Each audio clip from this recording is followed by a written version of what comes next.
Well, hello everyone. My name is Gaspar. I'm a student at the University of Chile. I'm currently pursuing my master's degree. And today I'm going to talk to you about gradual abstract interpretation and how we could use it to tame unsoundness in program analyses. Right? So gradual abstract interpretation is a project that started very recently, and it is a group effort. We have a team, Chilean team based in the University of Chile, integrated by me, Matías, Toro, Éric, Tanter, David Ibáñez, and also a German team at the University of Mainz, led by Professor Sebastian Erdweg and his PhD student Armand Legault. And yes, well, now we can start. So our starting point is the world of static program analyses. So just as a quick refresher, an analysis is a procedure that takes a program, makes a prediction about that program's behavior, and gives us a result that is a conclusion that is derived from that prediction. Right? So for instance, we could have a null pointer analysis that predicts which pointers are null at each step of the execution of a program. And the result could be warning us when we could be dereferencing null pointers, right? So one way of doing program analysis is with abstract interpretation, right? This is a very famous mathematical framework that was proposed by Patrick and Radia Cousteau in the late 70s. And to illustrate it, I'm going to use this program as an example. This is written in a language that only has integers as values, right? So we have a factorial function that computes the factorial of an integer, and it receives input from the user and calculates the factorial of the number it receives, right? So one thing we could do is concrete interpretation of this program, which essentially means that we are actually going to execute it, right?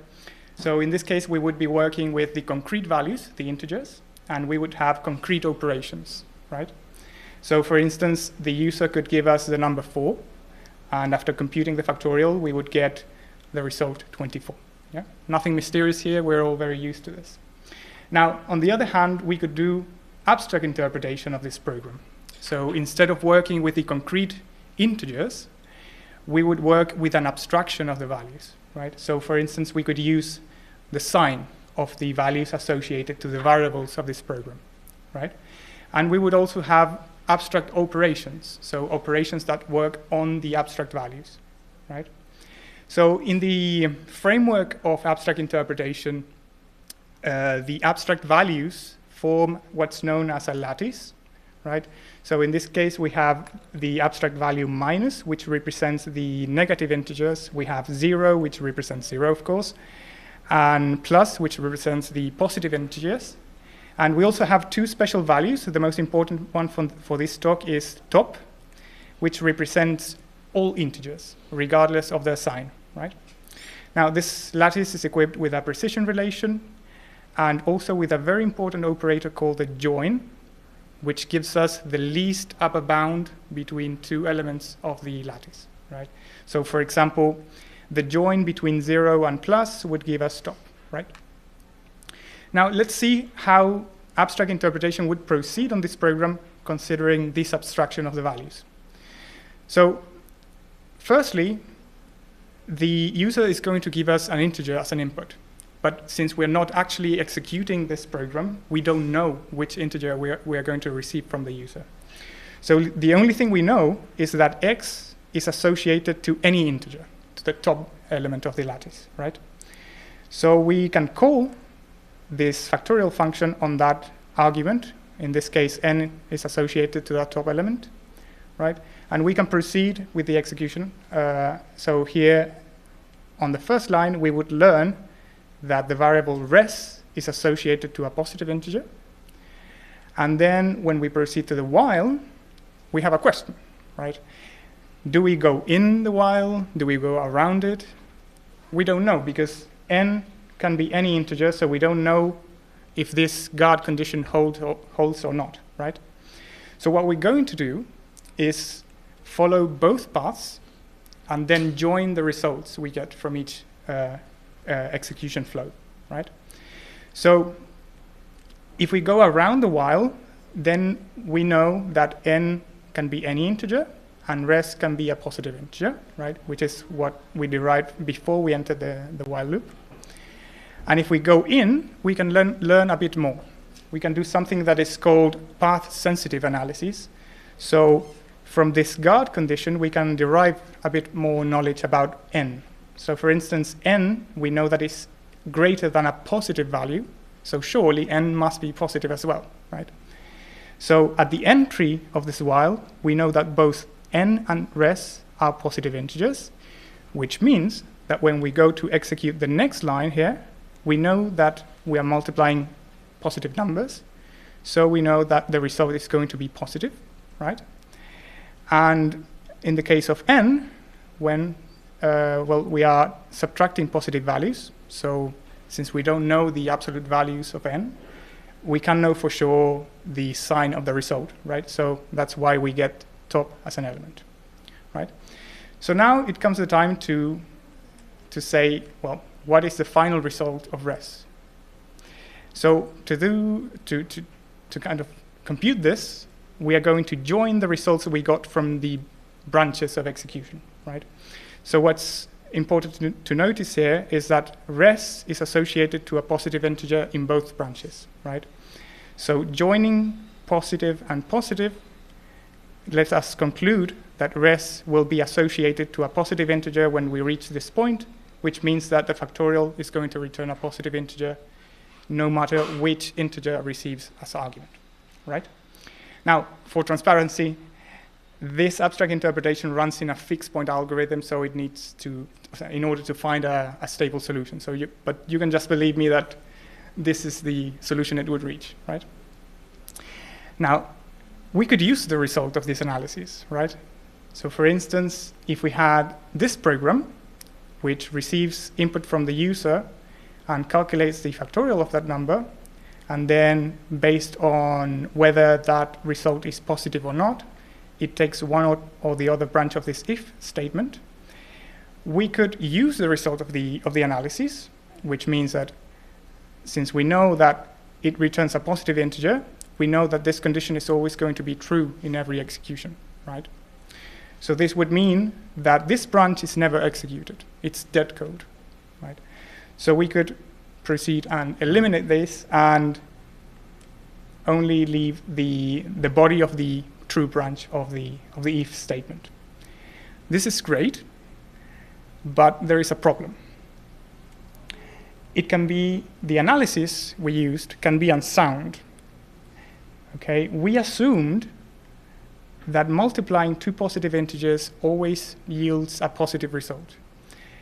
But in a language with bounded integers, this could be false, right? If an overflow occurs during the multiplication, the result could be negative or even 0, right? Which means that in some executions of this program, this condition could be false, and we would actually need this branch of the if, right? So it cannot be deleted. Okay, it cannot be considered dead code. A sound analysis would be forced to assume that the multiplication of positive numbers is top, right? It could give any integer. But this is very imprecise, right? And generally, when we are in the world of program analyses, and particularly static program analyses, imprecision is one of the greatest enemies, right? For instance, it could prevent optimizations that are perfectly safe to carry out. This example is not the case, right? But it could be. And another problem that could cause, that imprecision could cause, is that if we are using an analysis to warn users about potential bugs, then imprecise results could make the analysis warn the user about bugs that will never happen. And this is very annoying and very useless for the user, right? And what ends up happening is that in practice, many analyses sacrifice soundness in order to gain precision. And it is so much so the case that it led some researchers to coin the term soundiness, right? They recognize that many program analyses make use of unsound assumptions, right, in order to gain precision. They recognize sort of a practical need for it, right? Now, what they say is that, well, it is fine if your program analysis is unsound for the sake of precision, but you must be transparent about it. So to prevent situations like the one I explained with the example, when you design a soundy analysis, you need to let the users know which unsound choices did you take, so that the user knows in which scenarios they can act on the results of the analysis, right? So we have seen that optimism is really appealing, right? It's because it can help us gain precision with our analyses, but we have also seen that it can break soundness, right? So what do? Do we give up? What happens when we really need the analysis to be sound and precise? So we have a very supportive friend, which is called Gradual typing, and it says, well, don't give up. You can check the optimism at runtime. So what we envision is something called gradual abstract interpretation, right? So instead of having the usual analysis, which takes a program and gives us a result, a gradual analysis would also give us an elaborated program. Now, this elaborated program would contain runtime checks that validate that any optimistic assumptions that were made by the analysis is respected in runtime, right? And then the results of the analysis will be sound with respect to this elaborated program. Yeah? So in a sense, this is inspired by the notion of soundness or gradual soundness, which is soundness up to runtime checks and runtime failures, right? Oops, I pressed the wrong button, sorry. Okay. So if we go back to our factorial function, a gradual analysis would reach this line, and it would consider two possible results. So on one hand, we would have the sound assumption that the multiplication of two positives yields any integer, right? So the analysis would compute that res is associated to any integer, and also it would compute the optimistic result from this assumption, this optimistic assumption, right? From which it can derive that res is associated to a positive integer. Now what it would do is compare these two results. So in this case, the optimistic result is more precise than the sound one. So there is a chance that at runtime we could get a result that is not contained in this prediction, right? So in this case, the analysis determines, okay, we need to insert a check here to validate that the concrete values will be in this prediction, right? So it inserts it automatically during the analysis. So in this case, the runtime check would be to basically validate that the result of this multiplication is positive, right? So now if we take back, so basically the analysis would now give us this elaborated program, which is the same one we saw before, but now the factorial function has this runtime check. So the gradual analysis would conclude that this factorial function gives us a positive integer, right? But now we have a runtime check that validates this assumption at runtime, right? So now we can say, okay, this condition is always true. It can be false, but at least we know that if it is, then this will trigger an exception. And this let us say, okay, this will never be executed, so we can now safely delete it, right? So what we have been currently working on, or what we have been working on in the past couple of months is, well, in the implementation, we have been exploring a gradual sign analysis like the one we saw in the example. Very recently, we also completed a gradual interval analysis. Here, the abstraction, instead of being the sign of the values associated to the variables, the abstraction is an interval, right? And we have also implemented at least a proof of concept of how the runtime checks would be inserted during the analysis. And to do this, we have actually been using a very cool platform called Sturdy. Sturdy is a platform that allows you to build a static analysis based on big step abstract interpretation in a modular way. So Sturdy provides a library of reusable components that you can bring together to build your analysis. And the cool thing is that you can prove the soundness of each component independently. So by construction, you have a sound analysis if you use this components. There's a lot of theoretical background on this cool platform, right? And on the theory side of things, we have been exploring what this gradual soundness notion would be, and also if we could somehow adapt the gradual guarantees that that basically were put forth when the refined criteria for gradual typing was published. Okay. And yeah, well, as I said, this project is just starting, so there are still a lot of things to do. So we have many questions. One of them is, what is the impact in the performance of the elaborated program when we consider the runtime checks that we are inserting? We need to explore which other optimistic assumptions are being made by real-world analyses. We need to continue to explore the meta theory of this approach. And above all, we need more real-world applications of this approach. So it would be very, very interesting to discuss this further if you have any ideas, right? And one idea that we have been wanting to explore as well is designing an annotation system that would allow us to have local control of the application of the optimistic assumptions. So for example, with these annotations, we could tell the analysis, okay, assume these, but only in this portion of the program, nowhere else, right?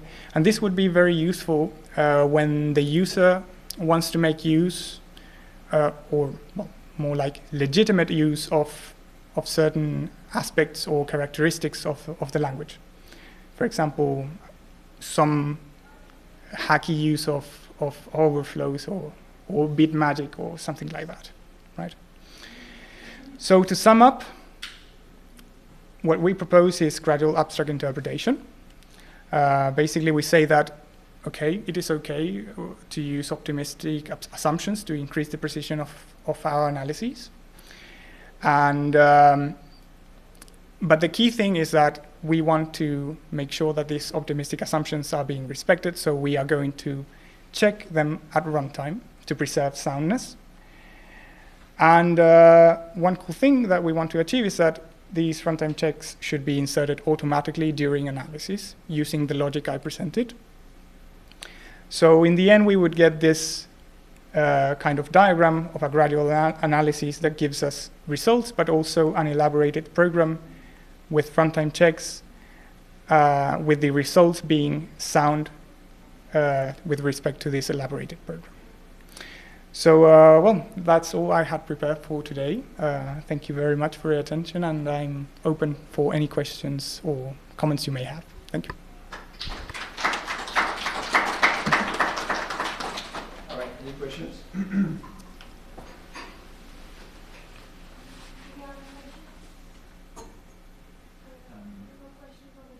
I can start with a question. Yes. Hello. Does it work?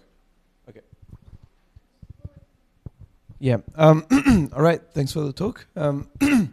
So I was trying to understand the use case that you presented about sign analysis. Mm-hmm. So your goal is to make use of unsound analysis for optimization, or or for optimizing other things than runtime, maybe the code size or something, so that you can drop this dead code? Or is that the goal? I mean, we have thought about two main applications. So one would be to allow optimizations, but the most important thing is that we want to prevent optimizations from changing the behavior of the original program in ways that would be nonsensical, that would be unexpected for the user. So we want to prevent giving results that, when acted on, would introduce silent bugs into programs, right? So right. Yeah. Mm-hmm. So you conceptualize your work as like some extra sanity on top of existing optimization approaches, right? Like maybe you want to work on current optimizers and add some graduality to their analyses. Is that how you should think about it? That is one of the things we would like to do. Oh, so what was the other thing? So I actually have another example I can show you. It is very silly. I mean, the example I presented is very, very silly, but so here we have, for instance, a program that gets a list of ages from a database, and it calculates the average of those ages, and it makes a decision based on that average, right? So here we can also have the problem of overflows if this list is very large, right? So in the case that this average results to be negative, here this condition would be true. And even when the real average would be above 0 and above 18, we would be taking this branch and basically introducing a silent error in the program, right? So in this case, we would be using the analysis not to justify an optimization, but to basically insert checks that would validate assumptions here that could lead to potential errors in the final program, right? So the elaborated. So it's like a sanitization pass. Yeah. If you think of memory sanitizers, for example, to check C programs that they don't do bad memory operations, for example. Okay, yes. And here you would check something similar, but for overflows. Okay, cool. So the reason I'm thinking about the relationship with C is because there's the notion of undefined behavior in C, in languages like C, which compilers make use of to optimize programs. And it's an example of a soundy behavior from the compiler, right? Right, yes. It's not, if you think of C, if you thought of C as a language with defined semantics, but some things that you allow to be changed by optimizations, then that's what the C compiler would be doing, right? Changing some behaviors, right? To optimize programs, and so could you apply your framework or your approach to the problem of undefined behaviors, maybe by making optimizing C and C++ compilers more tractable and less confusing when there's an actual undefined behavior? It would be really, really interesting and something that we really want to explore, because it is really annoying when that happens. I mean, there are many, as you say, undefined behaviors that different compilers treat differently and do different things. So it can produce really unexpected results for the user. So yes, it is something that we would... Right, maybe it's something you could apply your approach eventually. Yes. Okay, cool. So any other questions? All right, let me ask a second question. So I think from what I saw, but I'm not really in this field, many static analyses aren't sound because they want to find bugs and report them to users. Yes. So for example, I've seen some analyses do really crazy things. Like for example, they assume that all the loops in a program are executed once, right? Iterate only once. They make these kind of crazy assumptions, right? Yeah. this is not something you want to elaborate into some checks at runtime, right? It wouldn't make much sense. Yeah. So yeah, for these cases, what we could think of is, well, we could have a workflow in which we would use gradual analyses in a checked mode during development to try to use those assertions to catch bugs, and then run them in an unchecked mode in production, right? So that would be a right, but this wouldn't be a bug, balance. right? It's well known that the loops don't execute just once, Yeah, right? Right. It's not really a way of detecting a bug. So in this case, the static analysis is trying to gain precision by making unsound assumptions, but there's nothing wrong with the source program. And Right. if this assumption is not respected, it doesn't mean it should crash, right? Oh, right. Yes. So I think this is actually most of the this is the case of most of the unsound analysis, which use unsoundness just to arbitrarily reduce the space of programs, right? That's essentially the something that's been requested, right? Uh-huh. Yes. They're saying, oh yeah, I mean, if we were not unsound, it would be so imprecise, it's also not useful, so let's just not try to be sound. Yeah. Right. And So that it's very unsafe. yeah, that makes this unsafe to use for obtaining guarantees or for optimization or things like that. And I guess your approach is to bridge this gap and make the same approach usable for optimizations, right? Right. But then again, more than optimizations context, when we would be using the analysis as a lightweight verification tool, like when we need to act on the results, okay, and we need those results to actually be good approximations Right. of I the see. concrete It's also for lightweight verification. Yeah. Interesting. All right. Thanks. Thank you very much. Let's thank the speaker again.